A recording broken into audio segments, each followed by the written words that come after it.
All right, so we're going to be talking about why men fall in love with you only when you engage in their emotions. All right, listen up, okay? Um, Unfortunately, the thought, the logical understanding that you and this person are a great match is not enough to make somebody fall in love with you. I've been with people who I thought weren't good, who I knew were on point, like on paper, perfect match.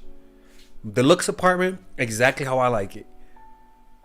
But for some reason, when I think of them, there isn't a beautiful hazy image of them, with fucking angels in the background, and they're looking at you, and the camera of your mind is slowly zooming in on their face as they look at you like that, and everything is fuzzy except their eyes.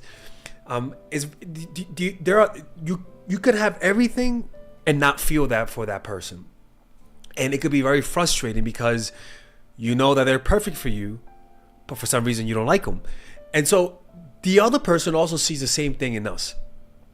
And the reason why that is because we have not engaged their emotion.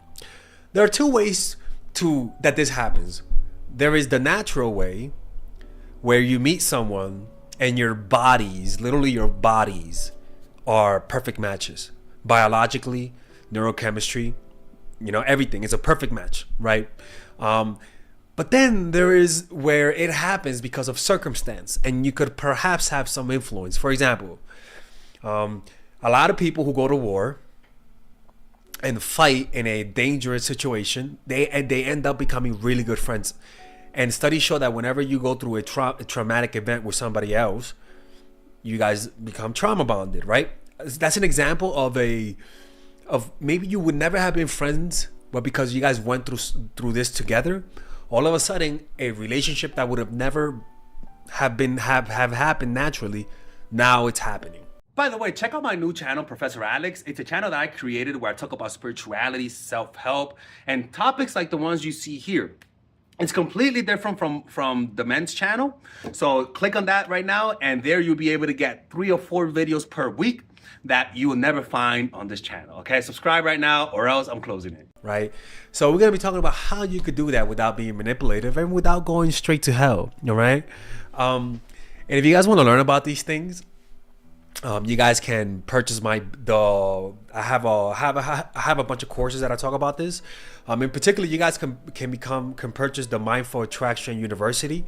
It's a bundle of all of my courses where I teach you these strategies. I teach you the strategies on how to make somebody fall in love, how to find the right person, how to prevent the other person from falling out of love, which is what usually happens a lot of the times. I have a course on assertiveness. I have a course for single people, for people in relationships.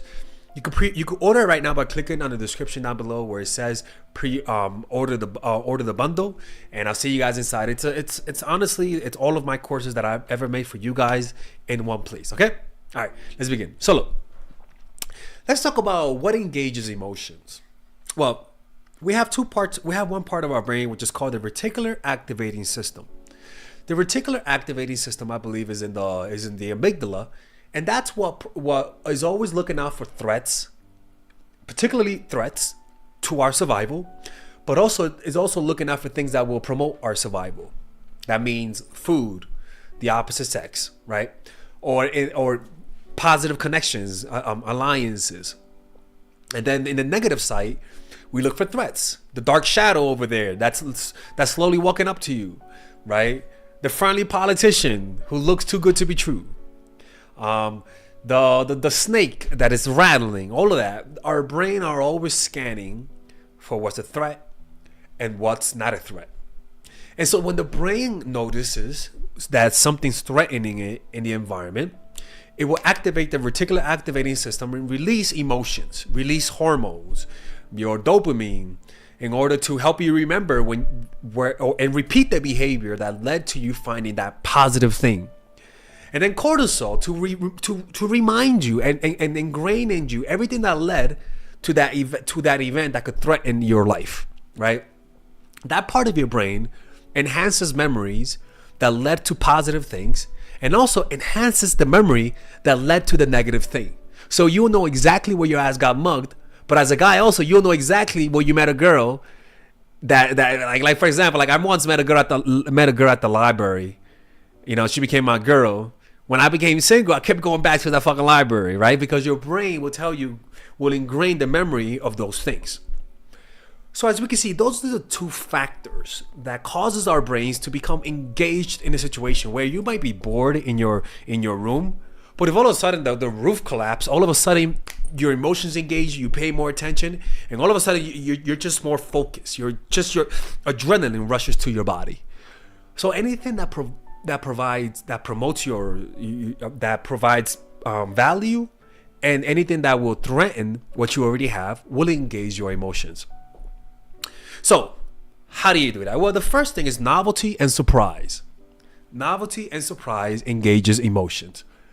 That means new things will engage your emotions a lot more than older things, in every sense of the way. And also, surprise, right? Whenever somebody surprises you, without knowing, release emotions without even thinking, right? You just feel new emotions when something surprising happens. You have no control over that. So when it comes to people, unpredictability creates this similar effect. You have no control over people who are unpredictable, and as a result, you are more emotionally engaged in people who are unpredictable, especially people who are not that into you. People who are not that into you naturally will be unpredictable, because when they like you, their behavior is in one direction towards you. When they don't like you, you tend to notice that their behavior goes in your direction, but maybe goes in this direction, and then back in your direction, and you can't predict it. And that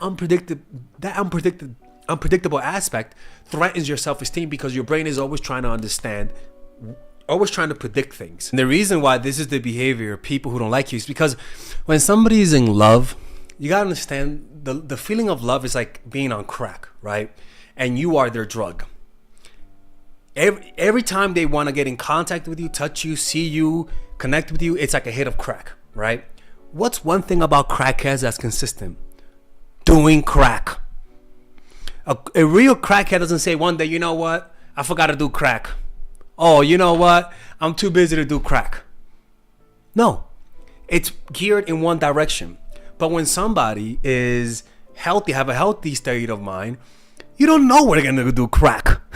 You know, when somebody's not addicted to a drug, the time when they do that drug is not predictable, right? Because they're not addicted to it. So that drug, which is you, is like, what the fuck? This person doesn't like me? Everyone likes me, I'm crack, right? But once they start falling in love with you, just like any addict, you can start to predict their behavior. You know exactly where they're gonna be.